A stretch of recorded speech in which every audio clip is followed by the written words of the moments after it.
আসসালামু আলাইকুম রহমতুল্লাহি ওয়া বারাকাতুহু। আমি জামাল বলছি।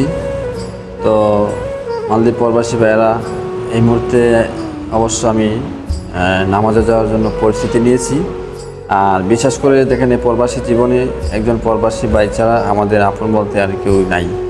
বিশেষ করে যেটা বলবো, একজন প্রবাসীর কাছেই হয়তো এগিয়ে আসে, হয়তো বিভিন্ন কাজে হোক বা যে কোনো বিষয় হোক। তো আমরা প্রবাসী ভাইয়েরা অবশ্য সবাই সবার প্রতি বিশ্বাস ভালোবাসা থাকতে হবে, রাখতে হবে। মানুষের উপকারী কাজে আসতে হবে, কাজ দেওয়া হোক, যে কোনো কাজে হোক। আর বিশেষ করে আরেকটি কথা বলতে চাই আমি, আপনারা ইতিমধ্যে জানেন, কালকে একটা দেখলাম খবরে, মোটামুটি টিকটকে দেখেছি, কিছু লোকজন একটা রেস্টুরেন্টের ভিতরে আবার পুলিশের লোক ধরছে। তো অবশ্যই থেকে বিরত থাকবেন, আপনারা সাবধানে যাতায়াত করবেন ভালোভাবে, যাতে সাবধানে চলার করবেন। সবাই ভালো থাকেন। খোদা হাফেজ।